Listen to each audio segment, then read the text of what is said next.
ओम नमो भगवते वासुदेवाय। ओम नमो भगवते वासुदेवाय। ओम नमो भगवते वासुदेवाय। ओम अज्ञानतिमिरान्धस्य ज्ञानाञ्जनशलाकया चक्षुरुन्मिलितं येन तस्मै श्रीगुरवे नमः। नमो विष्णुपादाय कृष्णप्रेष्ठाय भूतले श्रीमते भक्तिवेदान्तस्वामिने नामिने। नमस्ते सारस्वती देवी गौरवाणी प्रचारिणे निर्विशेषशून्यवादी पाश्चात्यदेशधारिणे। हे श्री कृष्ण चैतन्य प्रभु नित्यानंद श्री अद्वैत गदाधर शिवासादि गौर भक्तवृंद। हरे कृष्ण कृष्ण कृष्ण हरे हरे। हरे Ram Ram Ram Hare Hare.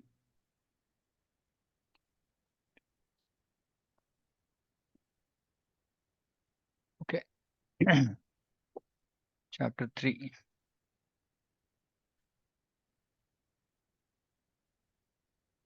Third shower of nectar. Anartha Nivrtti. Clearing the material impurities. So yesterday we started this. So we discussed Anisthita Bhajana Kriya, Nisthita Bhajana Kriya. Anisthita Bhajana Kriya, unsteady devotional service, that we discussed the different types.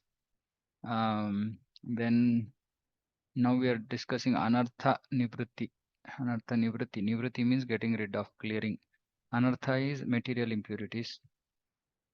So anarthas are of 4 types according to the origin.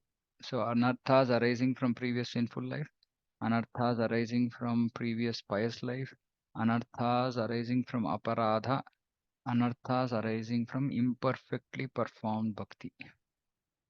So we'll understand this in detail. So just to tax our brains a little bit or our memory, let's try to recollect Anishtita Bhakti. What are the different characteristics? Do we remember Anishtita Bhakti without referring to the pages, if we can try?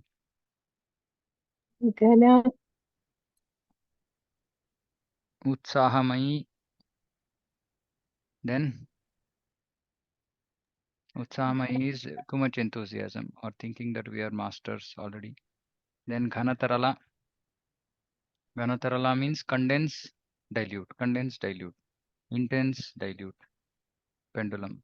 Then Vyudha Vikalpa, which is indecision, not able to decide which path to take, or deciding to take up some aspect, then wondering whether we should do that, which service to do, should I renounce, should I be in family life, blah blah, right? Vyudha Vikalpa. Then what is the fourth one? Maya Sangara, Maya, war with Maya. That exact name I can't take that. Okay, Maya Sangara, I think. Then Niyamakshama, not able to uphold vows. And one more, Niyamakshama, Ragat, Tarangarangini, which is La Puja Pratishta. Okay, just refer Tarangarangini, Niyamakshama.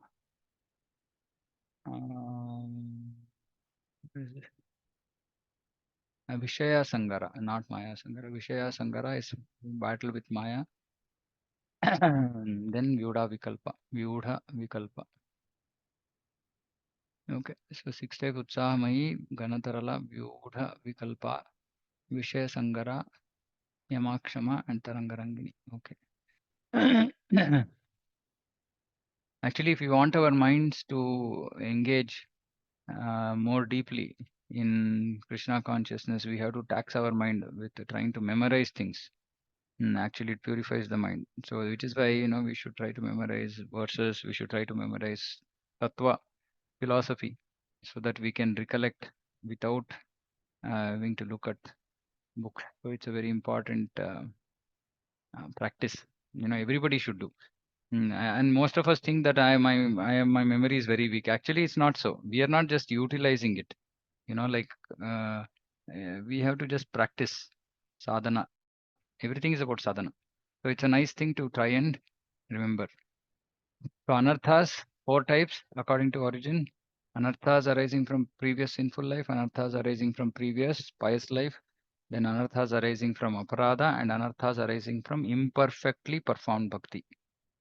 So this actually also highlights the need for proper guidance. Many of this, like imperfectly performed bhakti, offenses from anarthas arising from offenses. Mm. So if you are not aware of Nama Parada, if you are not aware of Seva Parada, if you are not aware of Vaishnava Parada, and we are ending up doing, of course, uh, most devotees end up doing Nama Parada, Seva Parada. Vaishnava Parada uh, possibly is lesser. And that also at different levels they keep doing. So we'll look into this. So these anarthas have to go, right? So if these anarthas don't go, then we will not come to Nishta, or at least majority of the anarthas have to go. Uh, Anarthas have to go to such an extent that they don't become blocker, they don't become obstacles on the path of bhakti. And like I said yesterday, for us to cross over or overcome these anarthas, we have to we have to try and do nishtita bhakti. Meaning the more nishtha we have in our bhajana, the anarthas will go by themselves. We don't have to struggle too much. If we are unsteady in devotional service, then the anarthas will also continue. Is that okay? Right. So it is important for us to do steady devotional service, nishtha. So again, lot of devotees ask me, nishtha, how do I remain steady? Give the reins of your bhakti to a devotee who is in nishtha, meaning let him or her drive your bhakti, right? Then obviously we will gradually, slowly, gradually get over the anishtita stage. But I've seen most devotees want to remain independent. Actually, this is our disease. This remaining independent is our disease. Either we are not serious about our sadhana. Many devotees have previously told or suggested to them saying that send, your sadhana chart. But for some reason, they don't think that it's important. It is important because of this. Because if they see their sadhana chart, they can realize saying that it is anishtita. And it will help them actually if they are introspective enough. They can look at their own sadhana chart and then come to the platform of Nishtha. If they are not able to, if they are getting stuck, then they should seek guidance. Otherwise, we will remain in this Anishtita, and the more we remain in this Anishtita, the more difficult Anartha Nivrtti will be, or more time, it will take more time to get over Anarthas. It's very, very important. And like I keep telling, I'm again repeating, those devotees who are very strictly addicted to Srila Prabhupada's books, they will become introspective enough to fix their sadhana. Introspective enough, because Prabhupada just, it just keeps pricking our consciousness in every statement that he makes. Right. So then we will become more alert about our sadhana, about our seva, everything, right? And so we'll become more introspective. So which means that we will be able to figure out ways and means by which to come out of all these anarthas. Is this clear? Any questions? Because this is the basis why we have to study all this. Okay, I'm continuing. Anarthas are obstructions to bhakti arising from sinful activities. So now we discussed this already. Can we try to remember the names? Klesha. This is Kleshagni. We discussed in Kleshagni. Um, so these are the 5 types of Klesha which are arising because of previous sinful lives. And like we said, Vaidhi Bhakti or Raga Bhakti both result in Kleshagni, meaning destruction of these sinful, these Klesha, which are the causes of sinful life and also the results of sinful life, which is karma phala. Both will get destroyed.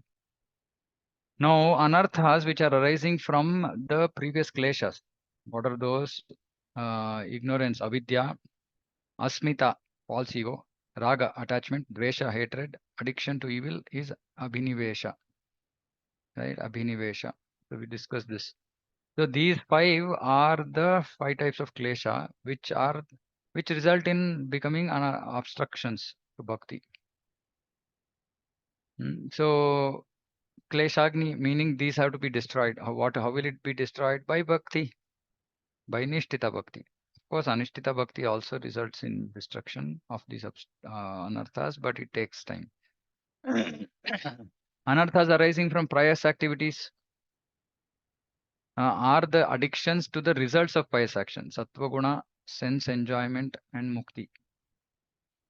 So mukti, pious enjoyment, pious enjoyment. So all this is a result of anarthas arising from pious activities, which means that either way, like pious, this is also very, like a lot of people come to temple, but if we tell them, like not necessarily ISKCON, to other temples, and if we tell them, give them about understanding about bhakti, etc., they don't want to take it up because of their anarthas. Right? They have pious results, but because of those anarthas, which are sense enjoyment and mukti, they don't want to take up bhakti.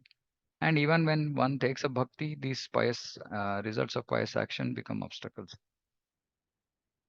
Of course, for little bit serious devotees, it will be less of a problem. More of the problem is the anarthas arising from previous sinful life. Anarthas arising from previous pious life is maybe less of a deterrent once we get into sadhana bhakti. Some people include the anarthas arising from pious activities under the categories of kleshas mentioned above, because the presence of bhukti deprives a person of bhakti and therefore prolongs his existence of suffering in the material realm.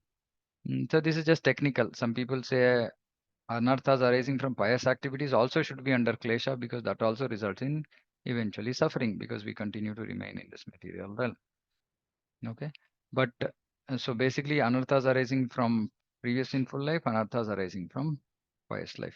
Now the more important ones, which are somewhat in our control, because it is our sadhana now. It is use or misuse of our free will to some extent.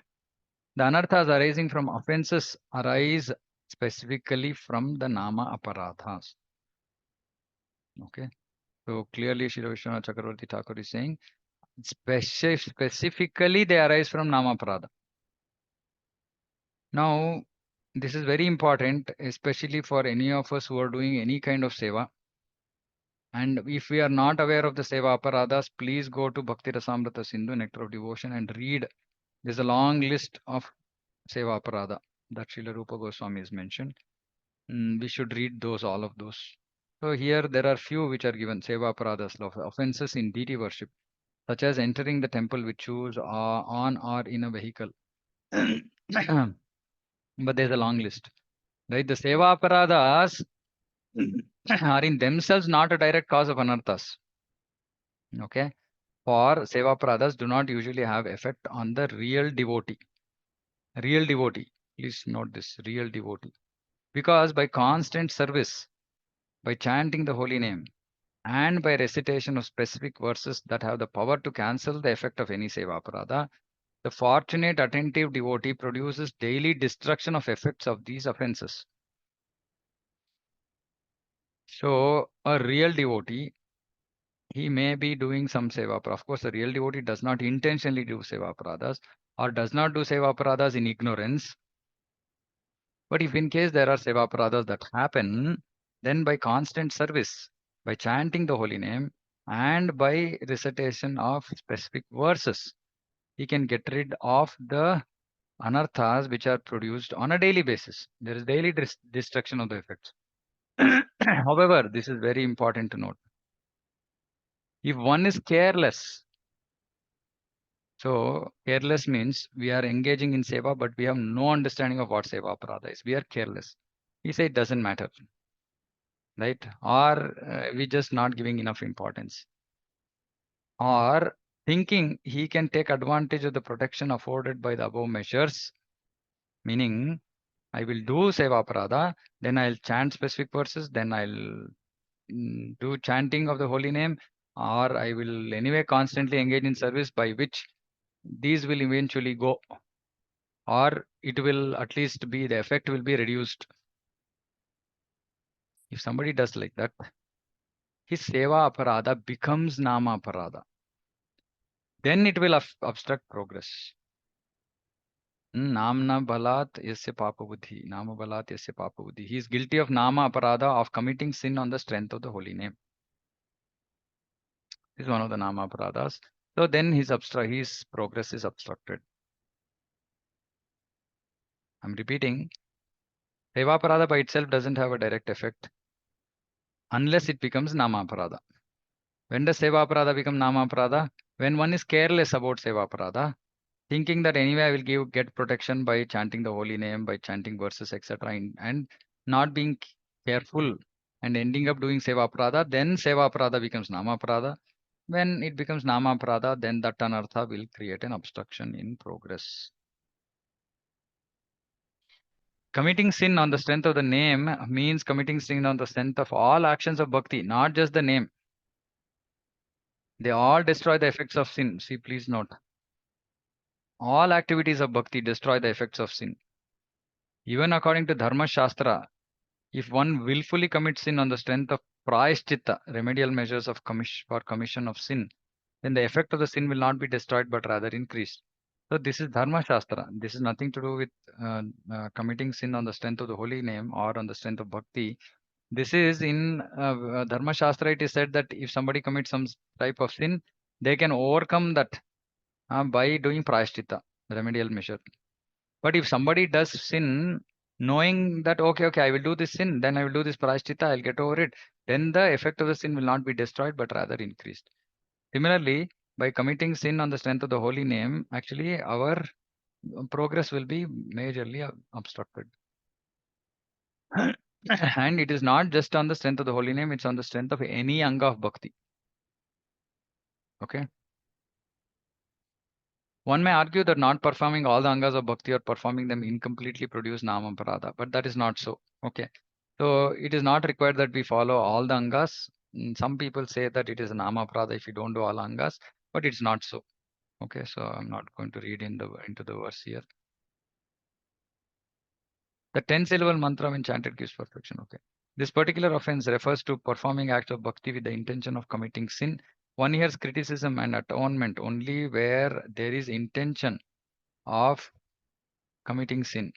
In Karma Yoga, there is criticism if some part of the action is omitted or irregular, but in Bhakti, this is not so. So, in Bhakti, if we don't do some part, it is okay. But in Karma Yoga, if some part is omitted or if it is irregular, then it results in, it doesn't give the result. Right? But in Bhakti, it is not so, which means that it's okay if we're not doing all the 9 angas. Whatever anga we are doing, we should do it without aparada. Even ignorant living entities can very easily come to know the Supreme Lord if they adopt those means prescribed by the Supreme Lord. The process recommended by the Lord is known as Bhagavata Dharma, which is what we are following.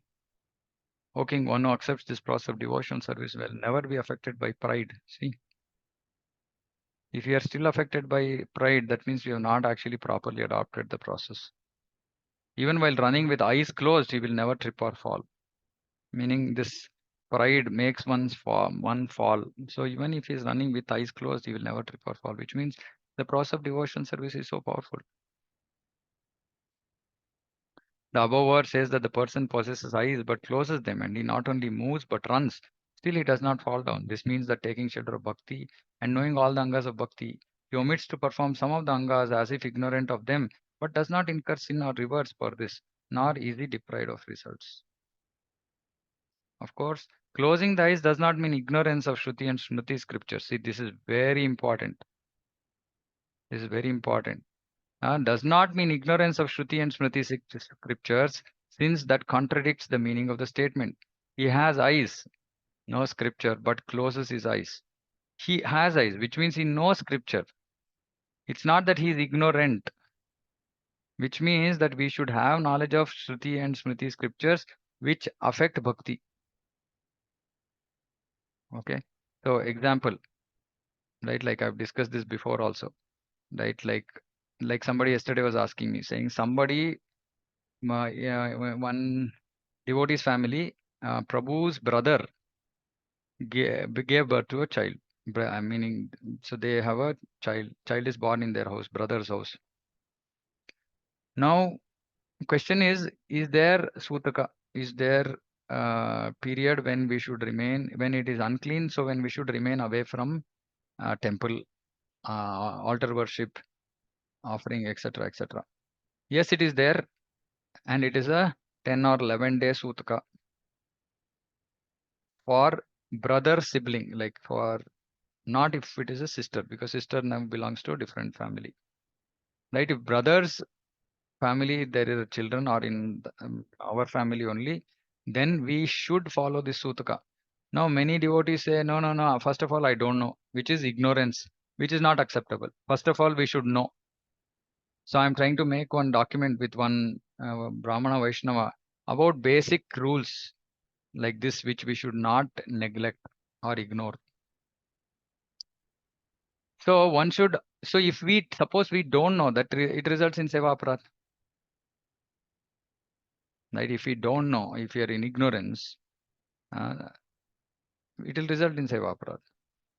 We should know, um, but we might close our eyes. Meaning, for example, 10 things have to be done, but we will not do some angas. That is okay.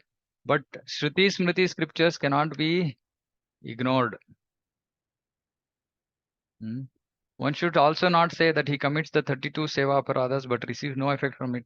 In the verse state that he takes shelter of the method described by the Lord. Actually, going in front of the Lord wearing shoes or riding in a palanquin are forbidden. Concerning seva aparadhas, it is also said, Harer api aparadhan ya kuryad dvipada pamshanaha. He who commits offenses to the Lord is a two-legged animal. Seva aparadhas are condemned. So generally they are not acceptable. All these are seva aparadhas. They are not acceptable. They are condemned in the scriptures. But of course, if somebody does it in not intentionally, meaning we know that okay, there is some sutka, but I won't follow. That is seva aparadha. If I don't know, then I should take the responsibility of coming to know about it or getting to know about it and trying to follow it. Okay, because seva aparadha, if unattended, results in nama aparadha. Hmm? If the nama aparadhas, whether long-standing or recent, have been committed unconsciously, but their presence is indicated by the result. Lack of advancement. The only recourse is to chant the name constantly. Now, if the nama paradas, long standing or recent, have been committed unconsciously, not consciously, they have been committed unconsciously. Even if they have been committed unconsciously, their presence is indicated by the result. What is the result? Lack of advancement. So if you are not making progress in devotional service, it is because of nama parada. And what is the solution for nama parada? Constant chanting of the holy name, or nishtha bhakti, basically. By that, steadiness in bhakti will gradually be attained and offenses will be neutralized. So if we are chanting the holy name constantly, then even we will come to the stage of nishtha and all the aparadhas will be neutralized. If the nama aparadha is committed in full knowledge, then the following 2 points must be taken into account. So now, if the nama aparadha is committed unintentionally, still there is a result, which is lack of advancement. And what is the solution for that? One has to constantly chant the holy name. Then that one comes to steady bhakti and the offenses will also be neutralized. But if one commits nama parada intentionally in full knowledge, meaning I know that I should not be attached to I and mine, but if I'm still attached, the following points must be taken into account. Okay, I'm just again summarizing till here. Okay, so offenses arising from sinful life, klesha, we saw 5 types: ignorance, false ego, attachment, hatred, and addiction to evil. Then anarthas arising from pious action, anarthas arising from aparadhas. So the main issue is nama aparadha. All seva aparadhas have to be avoided because the scriptures condemn it, and this also includes some smriti and shruti shastras, which are mainly like samskaras and all that, which are required for bhakti. Even those cannot be ignored. If they are ignored, then it results in seva aparadha. If seva aparadha by itself is not a problem, if a devotee is sincere and by constant service, by chanting the holy name, and by recitation of specific verses, mantras, seva aparadha can be overcome. But If seva parada is done carelessly, meaning without care, and we end up doing seva parada, then that results in nama parada, which results in obstructing our progress. Okay. So this is what we have discussed so far. And if nama paradas are unconsciously done, even if done long ago, they will show the result, which is we will not make advancement in bhakti. And if you are not making advancement in bhakti, just stop everything and simply chant the holy name constantly. That is the only recourse. Okay. Then automatically steadiness will come, and gradually will all the offenses will be neutralized. Now I've seen many devotees who are not making advancement, but they end up doing a lot of service. That's not going to help, because that careless mode will also result in more seva pradas, which result in more nama pradas, which is why I'm very wary about this seva, seva, seva, seva. You know, if we are doing seva without proper nama, will result in it will result in major issues. Please understand this. It's a very clear guidance here. If we are not making advancement, now how do we know if we are making advancement or not? Can somebody answer? How do we know if we are making advancement or not? Hare Krishna. Yeah. Prabhu, we will not have the same taste in chanting. Yeah, ruchi, not just chanting, any aspect of bhakti, ruchi, we will just lose taste. Meaning not that ruchi, right? Like there is ruchi at the stage of nishtha, ruchi, asakti, ruchi. That ruchi is very high. Not, this is simple taste. Like, do I feel like coming to the temple? Do I feel like associating with devotees? Do I feel like chanting the holy name? Do I feel like reading books? Do I feel like, just feel like this is taste, basic taste, which actually brought us to bhakti. When we initially came to bhakti, all these things were very attractive to us. If we are losing that kind of attachment, not just to see, we will end up retaining attachment to something which we like most. For example, somebody wants to just do some seva, and they it might look like they have not lost taste, but what will happen, they're doing seva but their consciousness is not improving, or their consciousness, even while doing seva, their consciousness is somewhere else. All this indicates that we are not making advancement. If today is worse than yesterday in any aspect of our bhakti, we are not making advancement. Is this clear? And if you are not making advancement, the only reason or the main reason, of course, the most toughest reason is Vaishnava Aparad, but I'm saying not everybody gets into this Vaishnava Aparad mode, but Nama Parada everybody ends up doing. So if we are not making advancement, if today is not better than yesterday in our bhakti life, simply means we are doing Nama Parada. And if it remains like that for a long time, or if it starts majorly deteriorating, then we have to take serious note of this. Serious note of this. And what is the solution is to chant the name constantly. Okay. Now the next section talks about if Nama Parada is committed in full knowledge. This is unconsciously. This is we're just not aware, right? It just happened. Some Seva Paradas are happening, we are not aware. That resulted in Nama Parada, we are not aware. Unconsciously. But if you're doing it intentionally with full knowledge, then there are more serious challenges. So we will talk about this in the next session. Okay, because I've covered a lot of things. I want to give some time for introspection questions if there are any.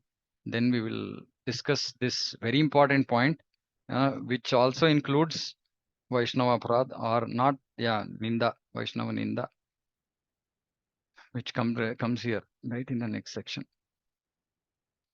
Okay, so any questions regarding what we discussed today? Hare Krishna, Prabhuji. Hare Krishna. Like you, I mean, last 2 days, my Prabhu told me, he says, don't ask, don't degrade yourself so much. See, what he says is such a mirror to at least my devotional service. Now, yes, you're talking about Seva Prada, you're talking about pendulum swing. Prabhu, like now, so many times, intentionally, unintentionally, we do land up even doing Vaishnava Prad, Seva Prad. I've seen my Prabhu so many times when is very firm about something. Sometimes he's hurting a devotee. Many of times, like they have I mean, they've literally stopped even talking to him, what do you Mm. do, it's not possible to sometimes the managemental, or even in the seva we say, no, you do this or you do that. I mean, you're doing a No, pradha no, all no. the Let me time. just If you, I clarify. mean, so I Let me clarify. uh, See, we have to understand this. Seva Aparada is what is outlined in Bhakti Rasamrita Sindhu, right? Like you request all of you to please refer Seva Aparada. Seva Aparada is a list of like technicalities about Seva, which if not done, for example, you should not wear shoes inside. We should not get off a palanquin in front. If you have seen a dead body, we should not come into the temple. If there is somebody there, somebody has died in the family, we should not enter the temple. These are Seva Aparadas, right? okay, Or not taking a bath before coming into this one, or having eaten oil, something, while doing before doing abhishekam. Now these kind of things are all seva prada, right? Or having oil and all one that. thing, right? Yeah, having oil. Major thing which I see many a times is not standing on a mat while doing offering, Puja, aarti. puja, These are all seva yeah, paradas, right? And here, what they are saying is, if the seva paradas are committed, whether consciously or unconsciously, they will result in eventually becoming nama paradas, right? Because of just neglect, careless, right? We should not remain careless. If we are careless, what did we read here? They said if one is careless, where is that? If one is careless, thinking he can take advantage of the protection afforded by the above measures, his seva prada becomes nama prada. We should not be careless, saying that, okay, it's okay. Anyway, I'm chanting Hare Krishna. Anyway, something else is I'm doing. Then it will result in nama prada. So that has to be avoided. Now, see what Mataji you're talking about is a slightly different thing. We have to understand this whole thing. So one thing is that Vaishnava Ninda, um, uh, see when devotees are in certain positions, right, of responsibility, like temple president, or even yatra leader, etc., right? Now first thing is it comes with a lot of responsibility. Now that responsibility means knowledge first, right? Knowing what is right, what is wrong, what can be done, what should not be done, etc., right? And that is why generally, like, young devotees are not given responsible positions, should not be given responsible positions, right? Because their awareness of the tattva itself is unclear, right? They don't understand the philosophy clearly, they don't understand rules, regulations. So it'll result in destroying their bhakti literally, right? But if there's a responsible person, right, in a particular position, now when that person says do this seva, it's not offense, because he or she knows that all of this is adding up to something, right? And eventually, if they are sincere souls, then all of this is adding up towards Srila Prabhupada's mission, right? In which case, just telling somebody because some neophyte devotee, immaturely wants to do something which is not constructive, telling the devotee, saying that no, no, this should not be done, this should be done, is not seva aparada. Is not seva aparada, not nama aparada. Nama aparada is a very, very important thing, right? So the ninda has to have animosity, right? We will discuss this. I think that seminar happened, that Prabhu gave on Vaishnava aparad. So basically there should be animosity, see, or malice, right?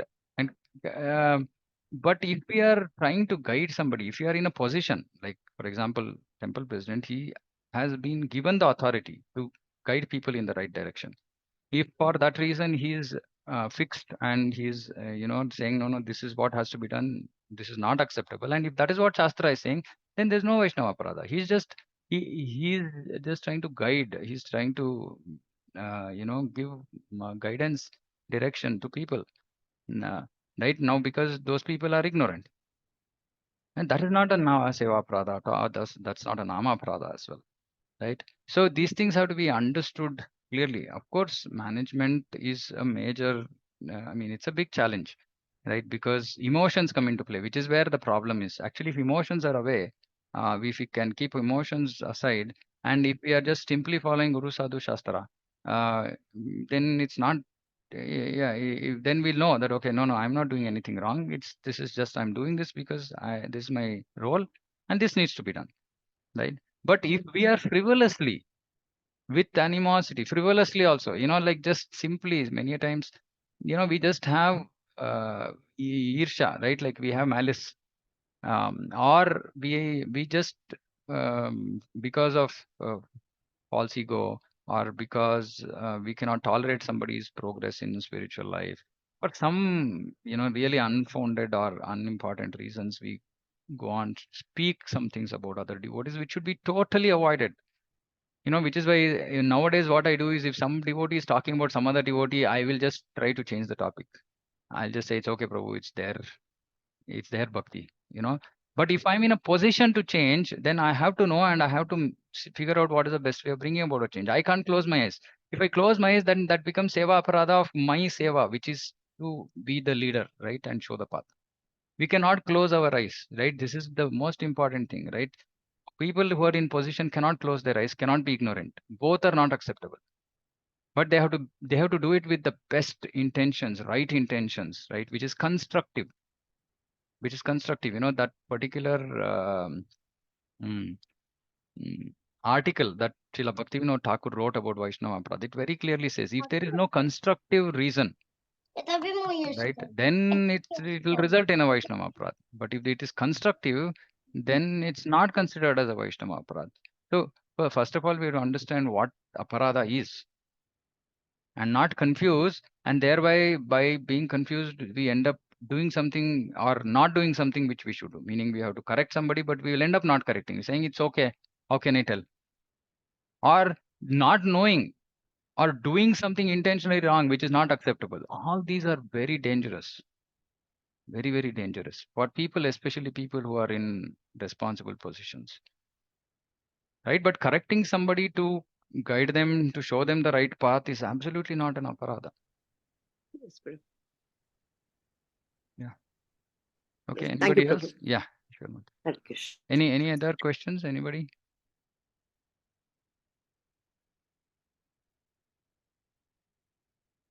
Just recapping again. All different kinds of anarthas arising from sinful life, arising from pious activity, arising from offenses. Offenses mainly is nama parada. So if you are not aware of nama parada, please read up. Please try to avoid. And the biggest nama parada is having material attachment, right? And that will prevent our progress like crazily. So we have to avoid. Seva parada should not be ignored. Ignorance is not, option. We should know and we should avoid, because otherwise seva aparadha will end up resulting in nama aparadha because of carelessness. And if there is nama aparadha, if it is done unconsciously, it will still have its effect on us, which is lack of advancement, which is simply losing taste in angas of bhakti, which we were very happily engaged previously, right? Even if it means losing interest in one aspect of some anga of bhakti which we were having so much of taste, means that there is nama parada. Please, this has to be very, very importantly understood, right? And the solution, if done unconsciously, nama parada, is basically to constant chanting of the holy name, which is why initially we don't tell devotees about nama parada. We just ask them to chant, because if we tell them about nama parada, then knowing nama parada, if they do, then it will result in major problems. So it's okay to do nama parada without knowing it. So at least it won't have major effect on the devotee. So next section we will discuss what if nama parada is committed in full knowledge.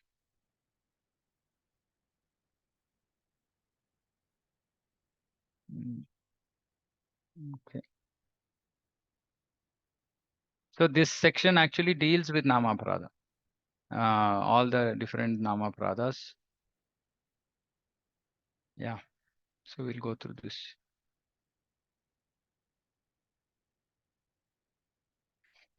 Okay. Stop here.